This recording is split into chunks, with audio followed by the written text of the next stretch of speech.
Okay, we have moved the City of San Jose illegal fireworks presentation forward.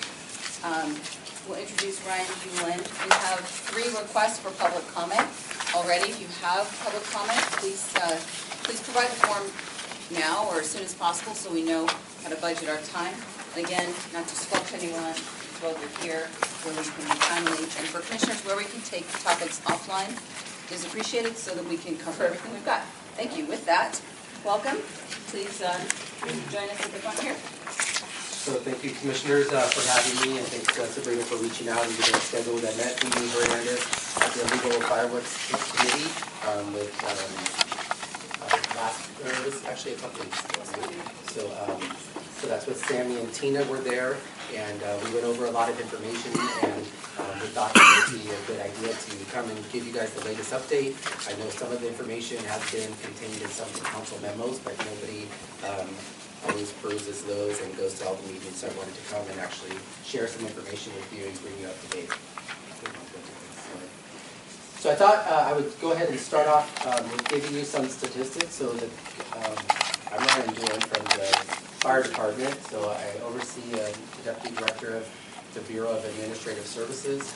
So all of the back office stuff that the fire department relies on, whether it's budget, human resources, internal affairs, and I also advise the fire chief on a lot of the issues from initiative to policy issues that face the fire department. So about 6 months ago, I came to the city. So I was with the state of California overseeing Public Utilities Commission. I moved actually to San Jose about 6 months ago, live on the Alameda. I believe it's in District 6. So I met Jim and live off the Alameda and Julian Street. So I'm getting familiar with the city and all of the working people. So glad to be here. And as my first project, the fire chief, prior fire chief Jacobson actually designated me to oversee the fireworks. It had a little bumps in the road, over the last year and a half or so. And when I got in, I looked at a lot of the data, and it didn't make sense, from an outside viewpoint. And I tried to bring some of the data elements together and try to start tracking things so we can see if we're making progress. The other thing is I'll talk a little bit about is I pulled together the first work plan. So actually identifying things that were part of the illegal fireworks program, defining the program and its elements, and then putting together a team that we can go through and work on specific tasks to try to combat illegal fireworks in San Jose. So here's a statistical comparison between 2016 and 17. I do want to note that the online reports in 2017 were about 1,075. Over 800 online reports had no information. So if there's something that the neighborhood commissioners can help with, it's one thing is to make sure that your community or district know to try to help fill in the data, right? So if there's addresses that people are reporting, people's names that they're reporting, or the location. So the more information that we have, the better opportunity we can either issue a warning or a citation, and in some instances we have issued citations for criminal activity through the police department. So unfortunately we had a little blip. I think in 2017 there was actually 45 online citations that were forgiven. So you'll only see 5 represented by the fire department, but there was additional 45 that were issued that were forgiven last year because of the different review. We didn't standardize the review process, and some of the folks that received citations did not have evidence or anything from a legal perspective that we could actually upload those in. So through our legal department, they advised the city manager at that time to actually let those 45 go, and there was a lot of press around that. Are you taking questions now or at the end? I think maybe at the end, yeah. Get through because I might answer some of the questions. Fine. The other thing through conversations, folks did not know that a total of 14 citations were actually upheld. So even though we forgave the 45 online, there were 14 that were issued in the field. 5 by fire department. They were administrative citations. And then the police department issued some criminal activity citations that are going through the legal process right now. So that, I think, is new information that folks did not have. There was not a lot of news around those citations that were being upheld, and the city is working on collecting for those and going through the process. And then again, another significant accomplishment was the 2,800 plus pounds of fireworks that were confiscated by the police department in 2017, quite a bit from about 853 the year before. We still have a big black market, right? So there's still issues on Craigslist and all kinds of different avenues. We also have folks going out to nearby cities to engage in black market activity and buying and selling those. So that's basically the statistics. The next slide. Another thing which I found when I took over this program is it wasn't really defined. All kinds of different things, ideas going and being suggested everywhere. And so I took all of those activities in the work plan and tried to simplify it into 3 other areas. One being education and outreach, really focusing on getting the word out, how people fill out the online reporting tool, what are the fines as opposed to just celebrate safely. A lot of our campaigns were not really informing people about the different fines and the dangers of fireworks. So the mayor's office wanted us to really focus on a new message and really getting serious in our messaging so people understood that it was really serious for the city. The next component was a reporting component, and that is our online tool that we're using to facilitate people reporting. We don't have a lot of resources for deployment across the city, whether it be fire department or police department. So relying on really the citizens to report illegal activity within the city limits through our online reporting tool. And then the last thing is enforcement, is really making sure we have a standardized review process in our online reporting, making sure that we're following up on those things, making sure that folks are submitting the evidence and those things are going to be upheld.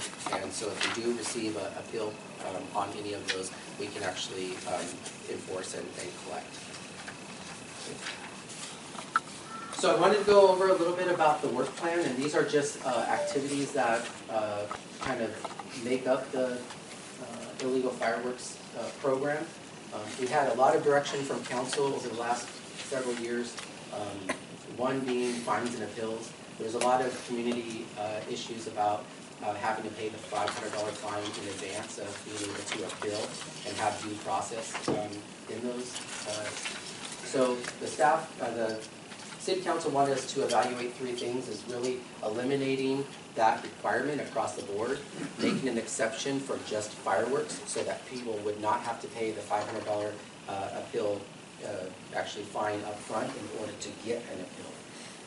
Out of that, there was a little alternate that was suggested, and that was to actually don't make an exception for fireworks, have people pay the $500 up front.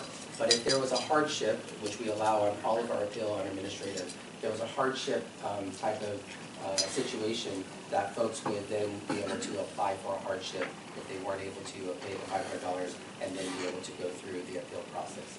So that is what we have implemented. So right now we have a hardship waiver.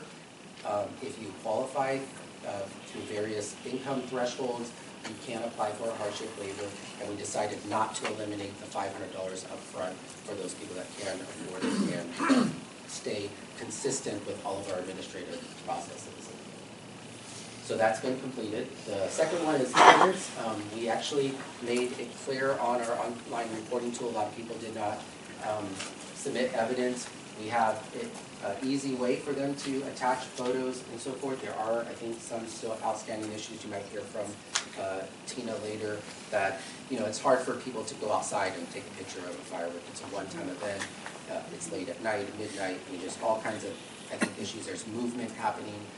And also there's just safety concerns, right? So people going outside and taking pictures and so forth. But people have submitted on their home cameras evidence, which captures some of the video, and the tool allows you to do that. We also have, and you see later in the slide deck, we've added where people acknowledge that they are aware that if they do submit this information, that we can use it to prosecute, and they acknowledge that they can be witness if there was an ill that happens during the course of the review process. C is just, I'm the designated person for the city to lead the initiative. And then the next. Again, this is outreach, market outreach, so we have monies dedicated to these events. One that just happened New Year's, and we're actually have an open window right now for New Year. So the reporting tool is active right now. We have active campaigns. I think the meeting might go over a little bit of those things that were talked about at our last meeting. We do have on our work plan to evaluate technologies such as shot spotters. This is over at our civic innovation team. However, I know that the shot spotter technology is not advanced far enough right now to actually detect fireworks. Right now it's mostly focused on firearms and gun type of identification. It also is costly, so you have to have acoustic receivers in a certain designated area in order to hear the noise. So there are probably some challenges, and maybe shot spotters is not the right tool, but we are evaluating technology, I think was the main idea, to see if we can utilize technology a little bit better to identify where fireworks are being set off. A new thing, we did establish a phone line. We thought we were actually going to do this later in the year, but we were able to get the phone line up and running, so it is a hotline, and it's 535-5600 is the hotline. It is on all of our flyers.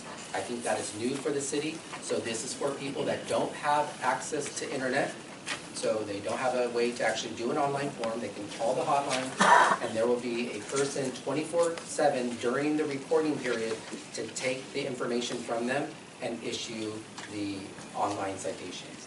The other thing that's there is if you have questions while you're filling something out, they're there to answer questions, and we have standardized all of the protocols across all of our departments. So that was a major accomplishment, I think, for us, especially because we have various ways people can actually call into the city, 311, after hours. Some people call 911. We have instructed our dispatchers, if it's not an immediate emergency, and to actually direct people over to the online reporting tool or the after-hours non-emergency number, unless there's an active fire or something like that, then we'll respond. Item number 4, we've extended it, so the reporting periods before, it seemed like I found that the report came offline the day of the event. So, and also we only had it for a couple of days before an event. So I actually looked through some of the history. I think there was actually emails from Tina and maybe Sammy and some other community members saying, hey, this is just not enough. So we extended it. You'll see for New Year's Eve, we were almost in the middle of December, and we actually extended, this should not be January 1st, we extended it, I think, till the 3rd. It was a couple of days afterwards. But still, the primary reports are being received during the day of the event, right, at midnight or whatever the case may be. Tet and Lunar New Year, we started on February 1st. The event actually happens on February 16th, and we extend it to a couple of days after that. And then 4th of July, we actually have a significant window, so it's all the way from June 1st through I think it's the Saturday following 4th of July. So that was kind of our thought process on that, to give people enough window. And we also thought if there are fireworks and we are not able to light them on the day, it's probably going to happen a couple of days after, so we need a window to be available. There are conversations about extending those windows year-round internally. It will be significant for staff. So this allows us, after the reporting period to close, we can then sit down and do a review, complete review, follow up on all of those things. If it's a year-round, it will just be a workload issue, right? So we would have to work through those things, and we've had meetings with the city manager's office to see how the workload impacts could happen, or what are they. So that is something that we probably will have to update the council on after the 10th Lunar New Year closes. Okay. I'll try to breeze through this a little bit faster. Coordinating messaging between departments I talked about. That's been a big effort, but I think we've made a lot of progress. Hopefully people that are calling in are receiving the same message, pointing us to the same reporting tool and having consistent message across, so people aren't calling one department getting one thing and another department getting another thing run around. The K6, the mayor's office wanted us to coordinate with Bloomberg Philanthropies, and this is an organization that looks at behavioral type of modification. You're trying to change people's or community's behavior. Is your messaging on point? Is it the right messaging for what you want as an outcome? So we have a lot of work to be done in this area. This is mostly focused on July 2018 efforts, but I know our communication office is working pretty diligently on trying to get the right messaging and seeing if we can use our outreach and education to change behavior. Another item is using technology as My San Jose app. This is currently in the queue for product evaluation. However, there are a whole bunch of things in the queue for product evaluation. So there's code enforcement things that the community wants on My San Jose app. There are alerts and notifications that the community wants on My San Jose app. And there's just fixes and things that happen on using a mobile tool, right? So ongoing improvement and refinement is always happening. And then F is really defining what we're measuring. So not just doing things to do them, but actually then measuring them, and that's why I try to rely on data and putting some key performance indicators together. We've had more discussions recently on focusing on injuries. So we want injuries to lessen, not necessarily like, okay, calls for service, what is that really telling us on an outcome basis, right? But what we're trying to do is lower injuries, and we're trying to lower property damage and fire damage. So we're trying to focus on those things as pretty much outcomes. And we're using the New Year's Eve and Lunar New Year windows to actually start measuring that, and then making modifications after each one of those type of reporting periods to make some improvements.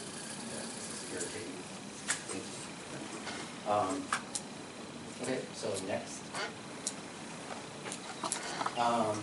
Been a lot of conversation about cost recovery for damages, and that's when someone lights a fire and there are damages associated with fireworks use. Can the city go after the person that caused that or to recover damages? That's been ongoing, and we have a mechanism to do that within the code. So I think last year we had one incident where it fell in cost recovery, and we are trying to get recovery of damages reimbursed to the city. And I talked a little bit about the disclaimers and online reporting tools. We have several check boxes now so that people know what they're agreeing to. We're trying to get commitment to testify during the appeals process. And so we've included those disclaimers, so we have that information up front when folks actually submit an online report. In addition, to even get to the data, it's a mechanism to say that they have to actually check the disclaimer before it actually lets them input any data. And then on the flip side of that, we've opened up the boxes so we don't have minimum reporting. We actually want any data people have. So even though it may not be able to be followed up on a warning and citation, there is some additional data as far as location, what people are seeing that we use to identify for hotspots. So we can actually look at deployment models of our police department, see where we have some increased issues, and then use that information on advising decision makers on what we need to do to address those. And then we're looking at volunteer outreach. I think that's one thing why we're here. There's been some conversations on maybe a follow-up meeting with you guys and actually walk you through the online reporting tool. So you guys can actually see that, and we can have a discussion about it. I've would be open to doing that if that's something of interest. Okay, next one. The education outreach, so this, I don't know if a lot of you guys seen this, this was for New Year's Eve, so it was a front and back flyer that was distributed. We actually married the message with no fireworks, no drunk driving, and no firearms for New Year's Eve, January 1st of this year. So this was a flyer. There seemed to be a lot of people that didn't see this, but we did a mass marketing campaign. We also distributed at schools, and we used our San Jose Police Department school liaison to hand it out at schools to get the information into the hands of school children before they went on vacation. So there was a lot of efforts. I know council offices also distributed the information. I don't think it ever got to you guys. So I think that's one thing that we can improve on is, maybe I can get this over to Sabrina when we have these, and then it could be distributed. I think that Mimi Hernandez is going to talk a little bit about, how the commission can play a bigger role in doing outreach and so forth. So it's really just getting this information, I think, into your hands. Then the next one. So this is the flyer for Tet and Lunar New Year. It's in Chinese and Vietnamese and English. It emphasizes fines up to $1,000, but also, as you can see, our new hotline is on there, and it's kind of gearing towards pushing people to the online reporting tool. And lastly, the next steps are to return to council with progress spring 2018. After this Tet and Lunar New Year, we're actually compiling the data from these two New Year's events, and we'll be briefing the city manager and the mayor's office, and I will have to go in front of council to give them an update, probably late March or early April, while we're also working on the 4th of July communication and things that we might have to change. So what we'll be doing is addressing the open items in the work plan, what we've learned from the recent events, is there something that the data is telling us that we're not currently doing, and then also really hone down on finalizing our key performance indicators. The council wants us to focus on outcomes and be tracking the right things so we can see if we're moving the ball down the road. And also working with our communication and our community on messaging for the jail. So that's a wrap. So I can take questions, So or like I don't know if you want to do. like to ask the commissioners if we can allow the public to comment first. I think that will inform quite a bit of our comments and allow folks to head home if they need to. Is that okay? Okay, great. In order, Lonnie Gross, Dr. Bob Gross, and Tina Morrow. Lonnie? I'm Lonnie Gross. First of all, I'd like to thank you and commend you for all the efforts you made attending the meetings and being a participant in Santa Clara County. I personally I worked 8 years on the El Viso Master Plan and also the El Viso Marina Plan. So I know the time that it takes and the efforts that are needed. And I just wanted to mention with this fire situation is that District 4, El Viso area, consolidated in 1968 and with the city of San Jose, so we're fairly new. So a lot of the things that are done there are done, with a lot of effort to let people know that we exist, for one thing. And one of the major things, of course, is the enforcement. And I notice you have that there, and you talked about it as being a major component. Number 3, enforcement. It's very vital that the area have that kind of effort made to improve the area. Last year, in the eastern grid, we have property in the western grid, which is the historic district of El Viso. We had no problems at all. It was beautiful. Each year we serve neighborhood watch there, my husband and I, because we have 3 properties, 5 acres. And we watch it and watch the marina, because the marina is a difficult area. It's managed by the county, and they don't always manage it. So we've even had people from the state of California come through the years to try to get things in order. And so this last round, we had no problems, but the eastern grid was a nightmare, I'm sorry. a total nightmare. That was 2 minutes. I should Okay. clarify that it's And on that's the agenda, but the public comment is, for each person, it's 2 minutes. Okay. Did Am I you not- want to say another am I sentence up? or two to wrap up your comment? And for Okay. others, it's 2 minutes. Thanks for, Well, that's pretty much it. okay. Thank you. Thank you for your comments. Dr. Gross. First of all, I want to thank Alan and John. The other night, they appeared at the various citizens group. That's the first time I've seen anybody come out and tell us that there's a problem. If I were to try and explain to you what I witnessed this last, and you're talking about next, the 17th this year, or you won't have time to prepare this. You don't have enough enforcement. Where's the Audubon Society? Where are all these people that should be protecting the environment? We don't see it. You send one police car out, and we got thousands of people that came to Alviso. They had more fireworks there than they did at Great America. I have 1,000 questions to ask here. Maybe I could send them to you. And but I'm a great believer in communication. And you got one of the largest groups that could work for you, and that's school children. You should have a black and white paper in every kid's package in this city. That should be tomorrow morning the #1 priority. You're going to have to educate the children, because people my age, we reach a little cloudiness. If there's a work plan, I'm very concerned over who's going to enforce it.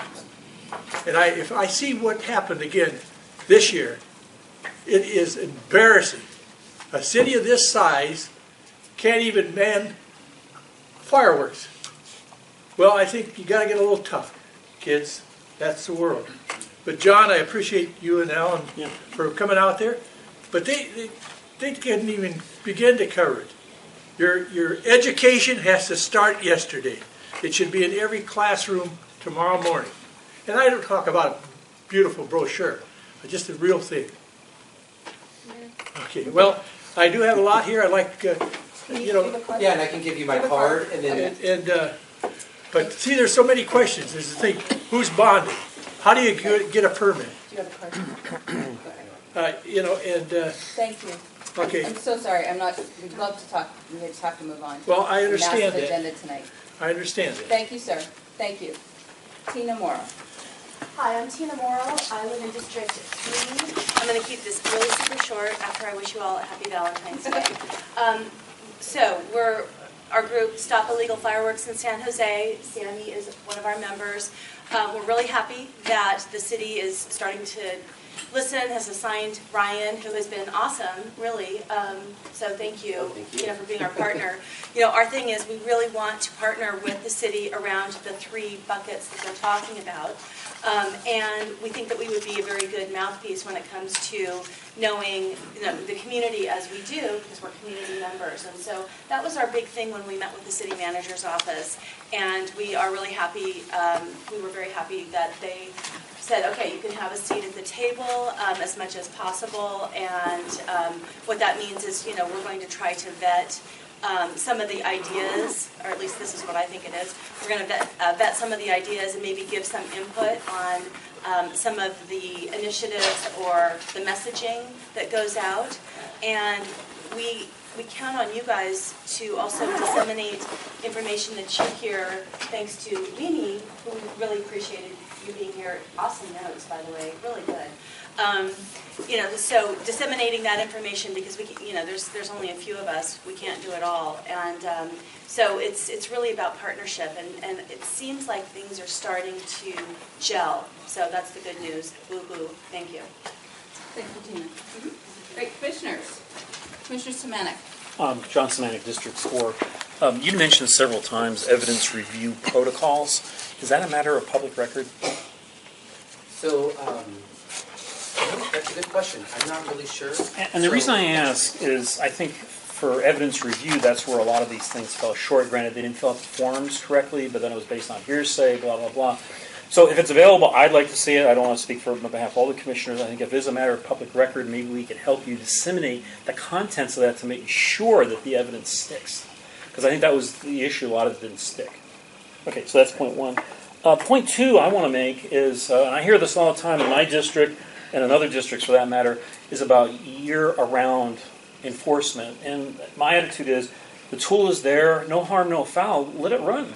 I know in my neighborhood and district, people have these wild parties on weekends, and what do? They may not put bottle rockets up in the air, but they throw out cherry bombs out on the street, and it's really disruptive to the neighborhood. So I just can't emphasize year-round, even just for the tool. I think would go a long way. And then you start that reinforcement citywide, year-round. Yeah, I think those are good comments. The year-round, if we can set the expectation and work on the workload so we receive the information, but as far as following up on warnings and citations, not letting it lag, but not getting it done right after every single report, I think there's some compromise there to be working on. Commissioner Henry, then Commissioner Hinman. Mine's just a comment. If you're going to defer the fine as your, why would you do that? If they can afford fireworks, they can surely afford a fine. I mean, this is my personal observation. I agree with you, but in some instances, it's actually not the person that actually lights the firework that gets the fine. So there are renters, there are folks that are on a property that we don't know who the person is that actually lit the firework. If we have the address tied to it, we will actually issue the citation to the property owner because they are liable under the code. So I absolutely agree with you in some instances, but it's not like a standard across the board. So we're trying to figure out the best way to do it. Still a lot of work to be done on, this is not, we have it solved. So a lot of work to be done, and I actually have a meeting with the Illegal Fireworks Committee on March 5th. We committed to having a meeting, going through some of the topics, trying to share as much data as we can, but still protecting the privacy of the information of people's names and addresses. So we're trying to look at ways to share that type of information so we can address the problem. That's where we're at. Okay, Commissioner Hinman. Alan Hinman, District 4. I live literally 100 feet from Alviso. I'm the last house in San Jose. And I feel for these people because I go into Alviso for the 4th of July because it's the best show on earth. It's much better than anything I've seen at Great America, and I can see Great America from where I live. I invite you to come out there this 4th of July for the time of your life and bring your family. One of the things that really upsets me, though, is I've talked to firehouses 25 and 29, which are in that area, and I ask them why they're not doing something, and they just say because it's the sheer volume. Even the police department, we have a little police substation in Alviso. I've been there 50 times and have never found an officer to be there. I think in some ways Alviso is being somewhat forgotten. But I can tell you this, that the fireworks from Alviso are landing in San Jose. And I'm just waiting for that moment when a home close to the proximity of where I live catches fire. All I'm saying is come out and see. Yeah. So those are good points. I think we're looking at ways. So we have 68 hotspots identified throughout the city. Right now they are associated with addresses, some of them, so we're not able to publicly share that information. We talked a little bit about that with the Illegal Fireworks Committee. We're trying to figure out a way to obfuscate the information so we can get a nearby or in the vicinity of that area and validate with the community, is this where we have the problem? So instead of trying to combat, it's not perfect, but this is one way to tackle it. All across San Jose is if we have hotspots where we know is happening, we can look at deployment models for police and other resources just for those top 3 or 5 instead of being somewhere where we don't even have a problem. And then we have fireworks happening in another area and we're not able to follow up on it. So those are conversations that it's about sharing the data with you guys and having the communication and dialogue about it. That's where I'm trying to go. Is it possible that I sit in on your committee meeting? Yeah, so if you want to share with the neighborhood commission. Sabrina will share Yeah. everything with all the commissioners. So I will send that information to Sabrina, and then if we can know about how many people and plan for the capacity and so forth. There should be no problem. The more the merrier. We're trying to solve this together, so that's what we're trying to do inside. Commissioner Celestin. Yes, just a comment really. I'm very interested in the criteria you're using to define what a hotspot is. So maybe that's something we could talk about sort of offline. So right now, it's just online reports that are submitted. So they put an address or a vicinity, and we're collecting that information and trying to rate the hotspots based on that. Well, Okay. I really like that idea of sort of targeted resources. So I'll talk to you more. Commissioner Carter. Yeah, just a real quick question. I know San Jose PD has increased their police department by hiring more officers. Has code enforcement increased their resources? Code enforcement has not increased their Does resources. not. And there are other issues that the city is dealing with code enforcement, whether it's blight and abandonment of different items across the city. That dramatically is going up. Great. Any other commission comments? Or I don't think it's too late. Commissioner Navarro. So I had the honor of working with Dee in the beginning with this, and I'm glad Mimi took over because I didn't want it to die out. And we've worked with you, Tina, and you've done great work. But one of the things that I've had issues with my constituents is that they report it, and even officers have come, but because the amount of the fireworks is so large, they can't even really stop them because they would have to actually call a special unit from the police department to pick up the large fireworks. And as a matter of fact, I have an actual a constituent that every year he pretty much gets a big black garbage can bag, and he brought it to us last year, and he collects all the debris of what he can find. So it's a huge problem. I know that we're short in manpower with code enforcement.